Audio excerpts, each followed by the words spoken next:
Good morning guys and welcome back to my YouTube. I know it's been a little while, but I finally have a brand new camera.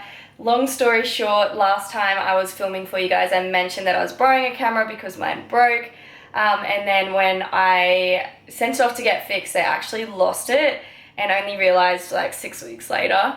So yeah, there's been a bit of a delay of me getting back on here, but in the end, I ended up getting a brand new camera because they did lose it, so that's awesome, and that's what I'm filming on today. So getting used to a new camera as well. But you guys, I'm finally doing my what I eat in a day when eating. Now it's 2,500 calories. Last time I was going to film this video for you guys, I was on 2,300 calories, but a lot has happened since then, and I have increased my calories 3 times. So I've been eating 2,500 calories for 2 weeks now, and we're going to hold it here for the rest of the week. So I thought it is the perfect opportunity to show you guys the food choices I would take when I've got a higher calorie budget or more calories to play with, which is exactly what I've been doing because I do flexible diet. So I get a lot of questions about my nutrition, so I thought I'd do a bit of an update of what I eat in a day, explain flexible dieting, energy balance, and yeah, just get stuck into my day. So it is a Tuesday here in Sydney. It's a really nice day. I always stand in my kitchen because, well, one, I'm about to start making food, but two, it's like the only natural light I get in here. Like, look behind me. That's my desk. It is so dark in my house. But anyway, I am going to start my morning with a coffee, which is how I start my morning every day. My Glow Collagen coffee from Before You Speak. I do get a lot of questions on this one. This one is my favorite at the moment. It is collagen, and this one's just a bit creamier than their OG original coffee, which has like the turmeric, curcumin, black pepper. So I'm going to make a coffee and make some breakfast and get stuck into some work, but I will show you what I'm eating today.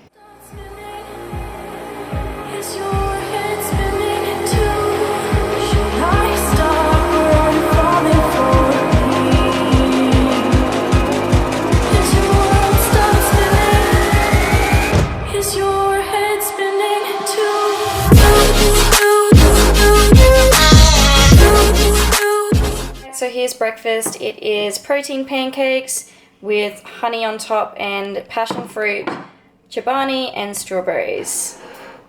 Yum. That was honestly so good. I have actually been kind of rotating between protein pancakes. I've also been having more bread, so I will be having like baked beans and eggs on gluten-free toast. Protein oats, more cereals like Exo Crunch and gluten-free Wheat Bix. That has been really helping me hit my carbs.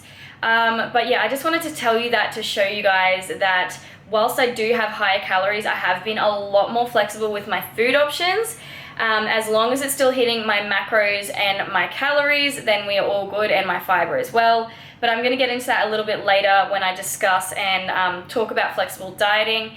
But I did just want to show you guys that whilst I have more calories to play with and a higher, I guess, calorie budget, then I am going to be a lot more flexible with my food choices rather than, you know, when it gets down to when I'm dieting, I have a smaller calorie intake per day, and then I probably want to incorporate for breakfast lower calorie options, such as like a vegetable omelette or egg whites, things like that. So just to give you like a bit of an idea, but you'll see over the few weeks how it will change as I do get closer to my comp date. I am not following a meal plan, and this is going to be a big difference between this comp prep and last comp prep. Last comp prep, I did follow a structured and very rigid meal plan. And this time I just really wanted to flexible diet, no foods are off limits, and I just have, yeah, a lot of flexibility, and it's working really well for me. That's the way that I live my everyday life anyway. I am a flexible dieter. So I'll explain all of that in a little bit, but I need to head down to the gym because then I need to get these eyelashes fixed because they are a mess, and I'm gonna have some pre-workout now. I've got upper body, I've got a new program this week, so I'm doing like a strength phase at the moment. It's 4 to 8 rep range. I'm gonna have my Spark pre-workout just before I go.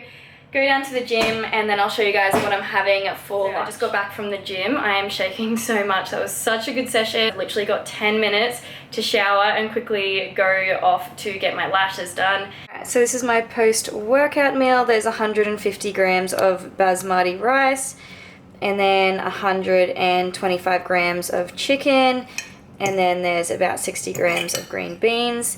And this meal just has pumpkin soup as a sauce.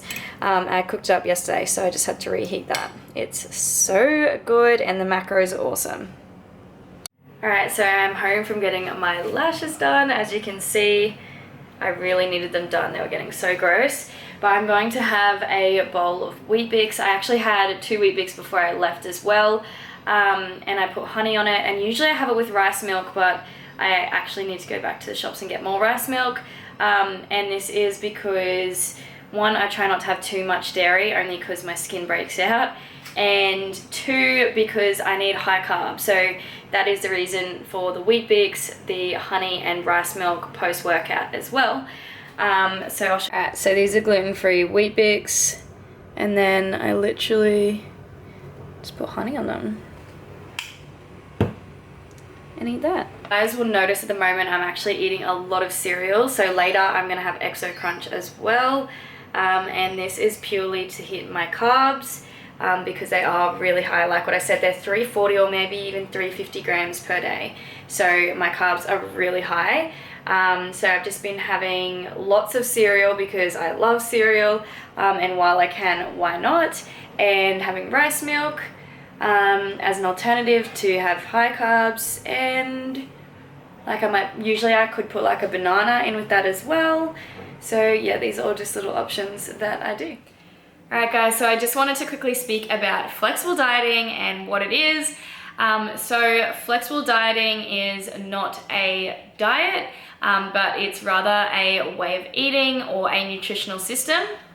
So when we talk about flexible dieting, it means that no foods are off the table, no foods are off limits, as long as you're hitting your proteins, fats, and carbs, which all make up your calories. So the reason why I love flexible dieting so much is because you have a better relationship with food, because you get to eat the foods that you enjoy. There's no restrictions, there's no stress or anxiety around food, because there's no good and bad foods. There's not this group of foods that is going to make you lose weight. It all comes down to energy balance. So obviously there's going to be more calorie dense foods and less calorie dense foods, more nutrient dense foods and less nutrient dense foods. However, as long as you are hitting your proteins, fats, and carbs, your overall calories, then flexible dieting is a really sustainable approach. You are so much more likely to actually get results and to keep them long term, because it is maintainable and a sustainable way of eating. Because when you're eating foods that you're enjoying and foods that you like, you are more likely to stick to your macro and calorie targets than if I were to put someone or myself on a rigid meal plan, and then straight away there's all these other foods that you're craving that you've now been told that you can't have. So you're more likely to then fall off track and not have the tools to know where to go from there. Another reason why people fail on their diets is because they have this idea that there's this group of foods over here that is going to make you lose fat. There's no group of food that's going to make you gain or lose fat. It all comes down to energy balance. So at the end of the day, those targets, the protein, fats, carbs, and calories, are what is most important here. And how you fix them, that should be up to you, and that's going to in turn help you be more compliant on your diet and get results. To give you a bit of an example, last time I comp prepped, I actually went with a coach who believed in doing, or she just used meal plans. She didn't believe in counting macros. And that was a very rigid meal plan, and it was for about 4 to 6 months. I was eating the same foods day in, day out. And let me let you know, because I placed so much restrictions on myself, not only in calories, but in food choices, coming out of that comp prep was a mess. I couldn't control myself. I didn't reverse out. I just went ham on all the food. Like, I have never had cravings like that so bad. I started to actually form a bad relationship with food again because I had cut out not only just like calories, obviously when dieting for a comp, but because I was on a rigid meal plan, we cut out foods. Like I wasn't allowed to have a cappuccino, I wasn't allowed to have broccolini, it had to be, you know, zucchini, or it was just so rigid. And I just don't believe that you need to eat like that. You can be so flexible and still get results. Now, each coach is different, everyone has their own methods, and that is completely fine. But for me, I'm a flexible dieter the rest of my year. So it just didn't make sense why I shouldn't flexible diet whilst during comp prep. To an extent though, guys, you know, obviously calories are going to be brought down, which means that you do have to choose more volume foods and less calorie dense foods. So that's enough rambling about that. So I am, as you guys know, now on 2,500 calories. My goal is to put on muscle mass at the moment and build my calories. So then when we do diet, I will be dieting on more calories. So for example, now that my calories are about 2,500, if I was to go into a 20% deficit, then that would bring me down to 2,000 calories a day. If I can lose on like 2,000 odd calories a day, that is a massive win. I want to be dieting on as many calories as possible and getting results on as many calories as possible. But for the moment, as you guys can see, my goal is to increase calories, try and increase muscle mass, and get a little bit of shape. I'm going to turn this into mukbang because I need to eat my next meal because I'm running out of time today. This is what keeps happening, and I've still got a lot of food to get in. So I have started eating it already. I don't know if you can see that. I don't want it to fall. There we go. I've got 2 rice-ins with Mavis peanut butter and also some banana on top. It's really, really delish.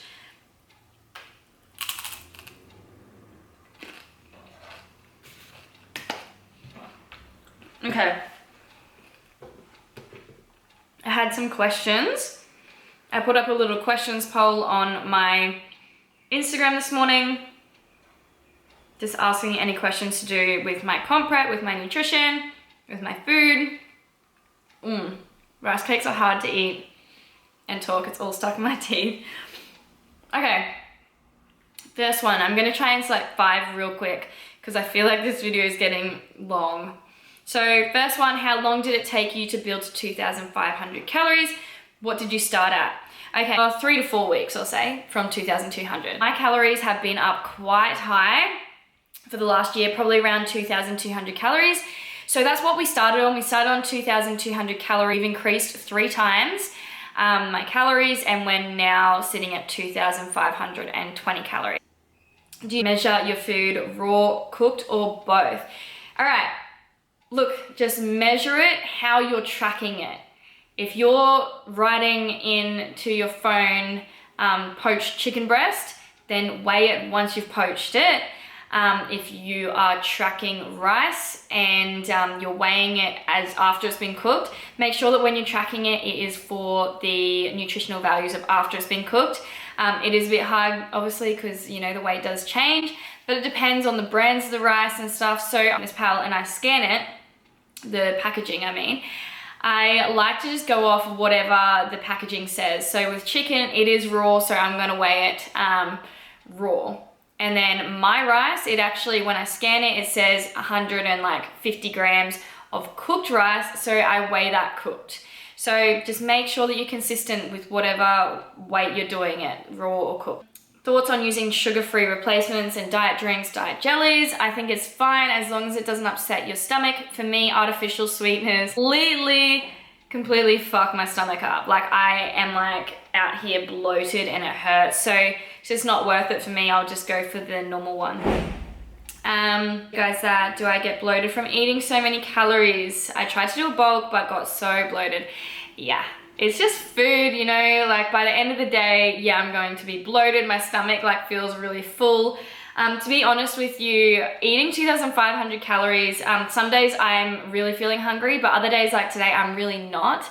And yeah, I'm just trying to get my food in, but I'm not complaining because it's going to be, my macro is going to be lowered soon. And yeah, then I'm probably going to be complaining to you guys that I don't have enough food. So, all right, next, how long do you bulk until you shred? What are your calories when you shred? Just like anything nutritional coaching, it depends. It just depends on how my body responds. And the calories, again, it depends. It depends on, you know, where my body is at, how I'm looking. Then if we diet, if my body responds really well, we don't want to just keep dieting and dieting and dieting. We don't want to be too aggressive and lose muscle mass. So it all just depends. Do you make a difference of what you eat on a weekday versus a weekend? Yeah, I guess it is different. It just depends what I feel like on the day, honestly. Like some days on the weekends, I will feel like what I would normally eat during the week. And then sometimes on the weekends, like Kyle and I, my partner, will go out to dinner and I just fit that into my macros. So yeah, I guess I can do. That's the flexible dieting way. My weekends and weekdays are pretty much the same now, and I work from home, so that's the other difference. All right, next one is your prep goals. Where do you want to add size and how you will achieve it? So a massive one is in the lower body, so glutes, legs, and shoulders. So they're my 3 areas that I'm focusing on, and I'm doing that through a calorie surplus, as well as frequency in training. So I'm training my lower body 3 times a week, and I'm trying to get strong. And then upper body, I'm training twice a week at the moment, and potentially might do a 3rd shoulders focus workout. And then the very last question I'm going to do for today is, what's the best advice you can give to someone going into their first comp? Okay, so the best advice I can give someone going into their very first comp is 2 things. The first thing is to make sure that you're in a good starting place before you decide to do a comp. So this means not only with your body, but your mind, and also your calories, so your food. Make sure that you're starting on high calories, or you're at least building up and you're starting in a good place, because you will have to diet down. And if you're starting on low calories, there's not really much further to go without it getting unhealthy. And the second one is to make sure that you get yourself an amazing coach. Make sure that they're knowledgeable, they're going to look after your health, and that I guess you guys have the same idea of how the prep is going to run, and just make sure that they're really knowledgeable and they know what they're doing. I need to make some dinner now. It is getting so late. I'm running out of time today. I'm going to make some dinner. I'm going to have spaghetti bolognese. So this is tonight's dinner. So I've just got 100 grams of pulse pasta and then 100 grams of beef mince and diced tomatoes.